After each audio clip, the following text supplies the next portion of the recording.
ang Plan B ni Arthur Lewin dahil mukhang hindi na ata makatwiran ang ginawa sa kanya ng hari at reyna ng Kingdom of Dards mga lods at ang pagsisiwalat ni King Alduin sa plano ng dalawang hari na si Arthur ang isasakripisyo nila para sa mga Vretra at ang hindi inaasahang public execution ni Director Goodsky. Kaya huwag na nating patagalin pa.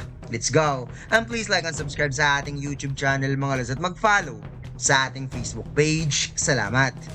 Nagsimula ang chapter na ito kung saan gulat na gulat nga itong si Arthur na napatanong kung ikaw ba yan Director Goodsky, na parang ginamit ni Director Goodsky ang kanyang sound magic para makausap si Arthur kahit hindi sila aktual na nagkikita.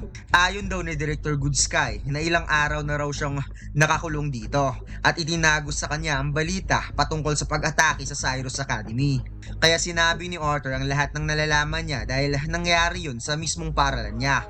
Ngunit hindi pa rin niya naiintindihan kung bakit siya ikinulong ng konseho matapos lang ang pakikipagpulong niya sa kanila. Nagpasalamat si Director Goodsky dahil ipinaalam sa kanya ni Arthur ang lahat at humihingi siya ng pasensya dahil kailangan pa pagdaanan ni Arthur ang ganitong sitwasyon. Napatanong si Director Goodsky sa nabanggit nito kanina patungkol kay Lucas na kung pwede bang ikwento ni Arthur kung ano ang itsura ni Lucas nung nakikipaglaban nito sa kanya. Wika ni Arthur na gumagamit si Lucas ng parehong droga na matagal nang kumakalat sa Cyrus Academy. Pero kay Lucas, iba ang naging epekto. Mas naging malakas si Lucas, ngunit nanatili pa rin ang kanyang katinuan at alam na alam niya ang kanyang ginagawa. Napatanong si Director Goodsky kung nakita ba ni Arthur ang mukha ng pinuno ng kanilang grupo. Ngunit tugon ng ating bida na hindi. Dumating siya matapos nitong umalis. At napatanong ang ating bida kung bakit ito tinatanong ng direktor. Wika ni Director Goodsky na may mga bagay lang siya na dapat i-confirm.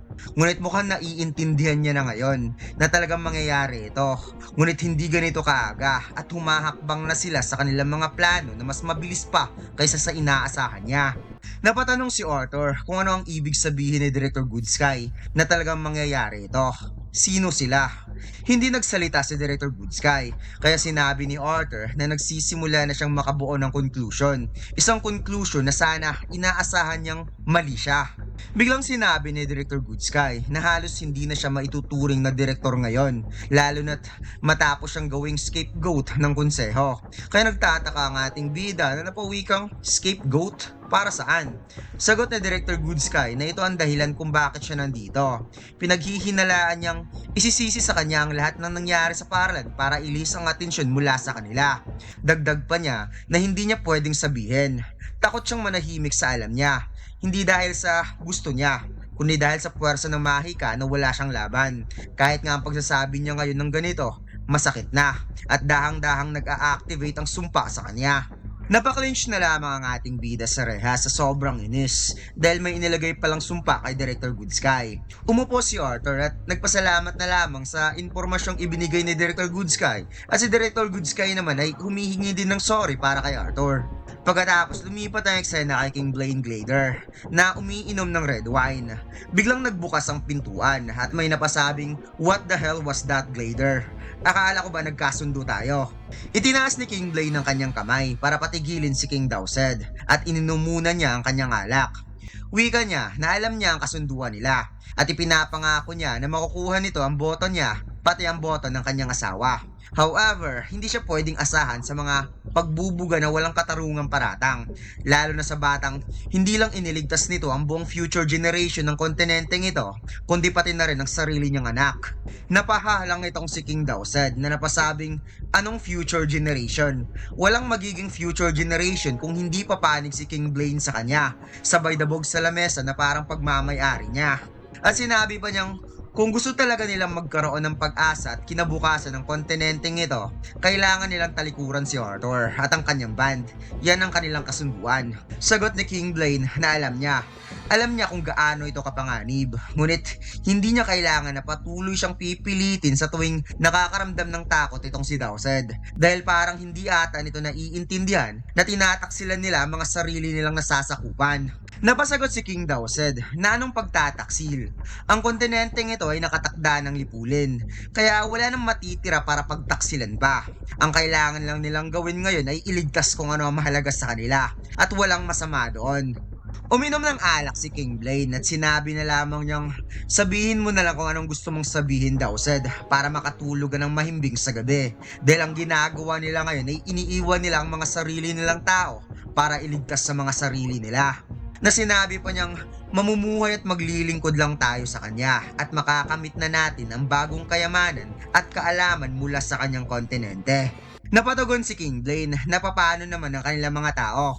Hindi nila alam kung anong gagawin nito para sa Kingdom of Sapin at Darv.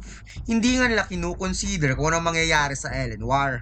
Nagalit si Dowsed dahil ang mga elves daw ay laging matuwid para sa kanilang mga sarili, hindi tulad nila, na naiintindihan nila kung ano talaga ang ibig sabihin ng pagiging isang leader.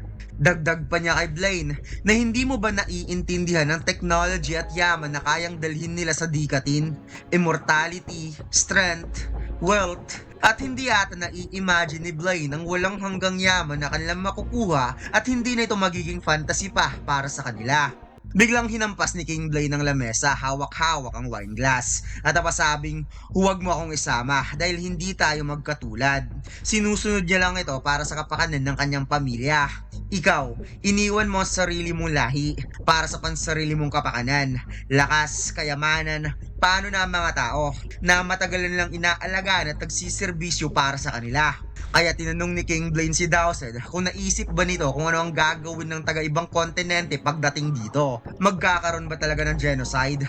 O kung talagang matalino sila, gagawin nilang alipin ng lahat dito?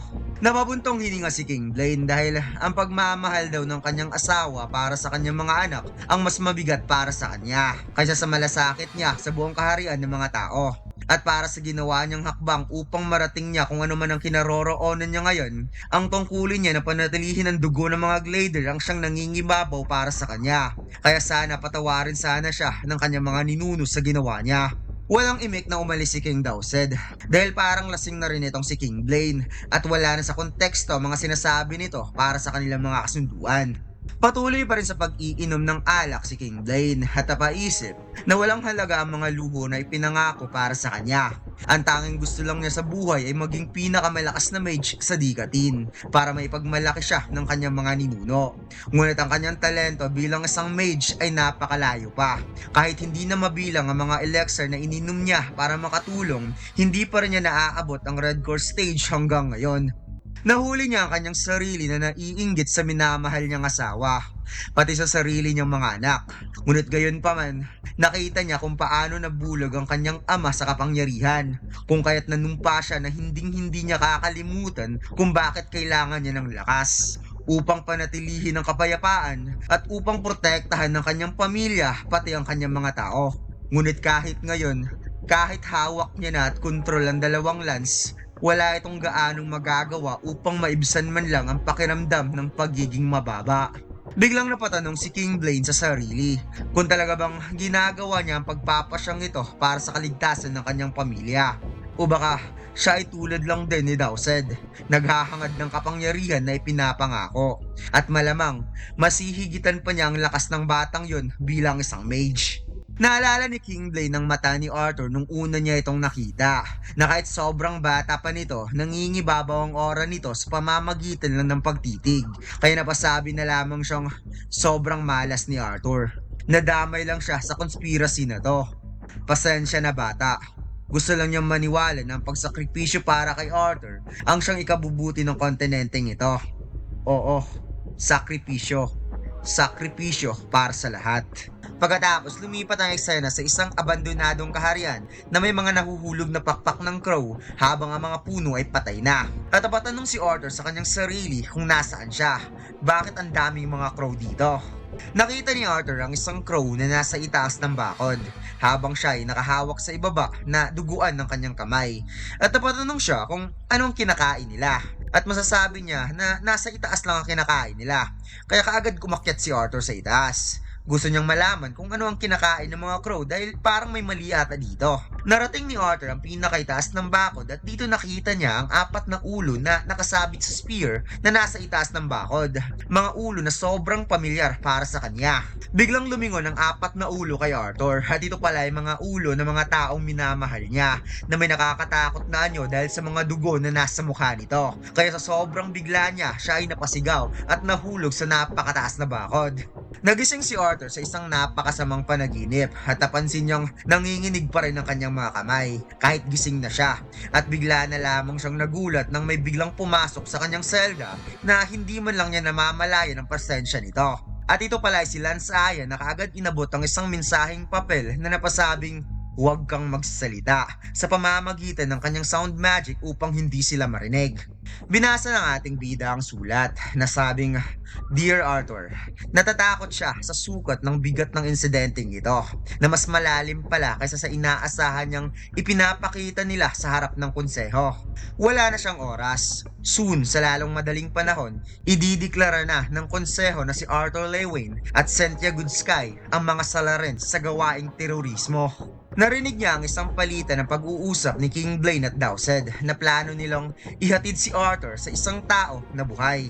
Kaya pinadala niya na ang kanyang ama upang dalhin ang pamilya ni Arthur sa isang ligtas at lihim na lugar. Napakarami ng nagawa ni Arthur para kay Tesha, ngunit humihingi siya ng paumanhin sapagkat ito lamang ang kanyang magagawa sa ngayon. Truly yours, Alduin. Kaagad napunit ang papel matapos basahin ni Arthur ang buong mensahe at maya-maya napansin niya na parang may naglalakad na tao papunta sa kanyang selda at ito pala ay si Byron Wykes na napasabing ang council ay naghihintay na sa'yo. Habang naghihintay ang dalawa sa malaking pintuan, napawika itong si Byron na sobra talaga siyang nasasabik na harapin ang paglilitis na ito. Dahil pagkatapos daw makulong ni Arthur, sisiguraduhin daw niya na tatratuhin niya ang pamilya ni Arthur same as kung paano nito trinato ang kapatid niya. Kaya ang ating bida ay napataas sa isa niyang kilay na parang nang iinis at sinabing, talaga bang sinusubukan mong makipagtalo sa isang 13 years old na bata? Biglang ginrab ni Byron ang damit ni Arthur at napasabing hindi mo ata naiintindihan kung ano mangyayari sa'yo. Habang ang ating bida ay patuloy lang sa kanyang pang-iinis na napasabing, wow, ang dakilang Lance na si Byron Wykes ay nagbabanta lang namang saktan ng isang inosenteng pamilya para lang maghigante sa kanyang baliw na nakababatang kapatid na pumatay ng mga inosenteng estudyante. Sumiklab ang kamao ni Byron sa sobrang inis at dagdag pa ng ating bida na pinili ni Lucas na sumali sa atake. Pinili niyang patayin ng mga estudyanteng yon. Siya ang pumili na pumunta doon sa dark side. Kaya hindi nakapagpigil si Byron mga lads at inihagis na lamang niya si Arthur kung saan bumagsak sa floor ang ating bida. Biglang nagbukas sa malaking pintuan at dito'y narinig ng ating bida na dahil sa hindi sumasagot sa mga katanungan si Cynthia Goodsky, siya ngayon ay papatawan ng public execution. Napadilat ang mga mata ng Napadilat ang mga mata ni Arthur sa kanyang narinig. At dito'y nakita ni Arthur si Cynthia Goodsky na sinamahan ng mga kawal palabas ng pintuan. Nagkatitigan na lamang ang dalawa at hindi naman talaga makakasagot si Director Goodsky mga lads dahil may sumpa ang katawan niya kapag nagsasabi siya ng totoo. Kaya si Arthur ay napaduko na lamang. Pumasok na si Arthur at nasa harap na siya ng mga konseho. At dito'y binasa ni Dowsed ang nilalaman ng scroll at sinabi pa niyang gusto niyang ipaalam na maawain ang konsehong ito. Na bagaman ang ipinapakita ng ginawa ni Arthur ay maaaring humantong sa execution, na pagkasunduan nila na dahil sa mga aksyon ni Arthur ay para ito sa ikabubuti ng lahat. Kaya ang hatol ni Arthur ay magiging ganito. Si Arthur ay aalisan ng titulo bilang isang mage, pati na rin ang mga nagagawa nito bilang isang mage. At siya ay makukulong hanggang sa karagdagang abiso. Parang naguguluhan ang ating bida. At napatanong itong si Dowsed kung may sasabihin ba itong si Arthur. Kaya napatanong ang ating bida kung ano ang ibig sabihin nito sa imprisonment until further notice. Ipinaliwanag ni King Blaine na ang ibig nitong sabihin na babantayan nila mga biktima ng insidente at ang kanilang pamilya. At sa sandaling mawala na ito sa isipan ng publiko ang mga pangyayaring ito ay papalayain na nila si Arthur. Na sinabi pa niyang isipin na lamang ni Arthur na isa itong provisional detention instead na imprisonment. At dito'y naalala ni Arthur ang sinabi ni King Alduin sa kanya na plano nilang i-deliver siyang buhay sa isang tao. Kaya napatugon ang ating bida sa konseho na naiintindihan niya. Siguro marahil patas na rin. At paano naman ang band niya? Biglang napaslam sa lamesa si Gladera at napasigaw na sinabing, "Anong band? Naging mabait na sa'yo ang konseho na binuhay ka pa. Kaya dapat kang magpasalamat. At ngayon hihingi ka pa ng pabor?" Kung kahit ipinaliwanag ni King Alduin na dahil sa hindi na isang mage si Arthur, mawawalan na rin ito ng kakayahan na panatilihin ng kanyang band. Napakamao na lamang ang ating bida at sinabing naiintindihan niya. Dagdag pa ni Dowsett na huwag magalala itong si Arthur. Aalagaan nila ang pet na yon. Aware ang council na di kalibre ang creature na yon at nangangailangan ito ng isang makapangyarihang mage. Kaya huwag itong mag-alala, ilalagay nila yon sa mabuting kamay. Inutusan ni King Blaine si Byron na dalhin na si Arthur sa kanyang selda ngayon din. Kaya habang umaalis si Arthur, naisip niya na walang duda na ang mga Grisander na ito ay mas masaya pa na tulungan ng mga Bretra. At walang kaalam-alam ang dalawang to mga lads kung sino si Selvi. Ang pagkakaalam lang nila, isa itong pet ni Arthur. Ang hindi nila alam na si Selvi ay isang gods. Consider as gods na mga taga-Dikatin. At ang dalawang to ay parang mga langgam lang para kay Selvi. Pagkatapos, kaagad nang ipinasok ni Byron si Arthur sa kanyang selda at parang binatukan niya pa at hinampas ang rehas ng selda. Narinig ni Arthur ang hakbang ni Byron papalayo sa kanyang selda at napabuntong hininga na lamang siya na napasabing, "Alam mo na hindi naman masama kung hindi mo papansinin ang mga rehas na to. Mas maganda pa nga to kaysa sa puting kwarto nung huli mo akong dinala." At dito'y nag-step in ang isang tao mula sa madilim na anino at sinabing, "Mukhang inaasahan mo ata na darating ako."